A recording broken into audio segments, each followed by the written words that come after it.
Kasatgas Humas Ops Damai Kartens 2024, AKBP Bayu Suseno, mengonfirmasi penguasaan markas OPM di distrik Bibida. Saat timnya melakukan penindakan dan penegakan hukum yang tegas dan terukur, OPM pimpinan Undius Kogoya lari meninggalkan markasnya. Mereka kabur ke arah hutan wilayah Kabupaten Intan Jaya. Ia menuturkan, operasi penegakan hukum terhadap OPM di Kabupaten Paniai ini dilakukan selama 3 hari sejak 14 Juni 2024 lalu. Seorang anggota OPM tewas dalam baku tembak ini. Dia juga yang ternyata melakukan penembakan terhadap Rusli dan pernah menjadi anggota TNI AD. Beragam peralatan tempur dan komunikasi berhasil disita, termasuk drone milik OPM.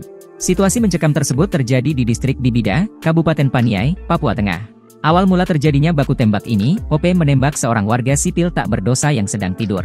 Korban bernama Rusli ditembak ketika di dalam mobilnya yang selanjutnya menyusul dibakar. Mengutip tribunnews.com, militer Indonesia dari Satgas Damai Kartens 2024 datang. OPM yang bergerak di bawah pimpinan Undius Kogoya mulai menjauh sembari tetap melakukan serangan. Satgas Kartens berhasil memukul mundur OPM yang bergerak menjauh ke arah distrik Bibida. TNI dan Polri terus melakukan pengejaran hingga akhirnya tiba di tempat yang diduga menjadi markas OPM. Sementara itu, Kepala Operasi Damai Kartens 2024, Kombes Faisal Ramadhani menuturkan, kelompok POM pimpinan Undius Kogoya di distrik Bibida ini aktif melakukan aksi-aksi kriminal dan mengakibatkan masyarakat sipil jadi korban. Setidaknya, sudah sekitar 3 bulan Undius Kogoya CS bikin ulah di Kabupaten Paniai.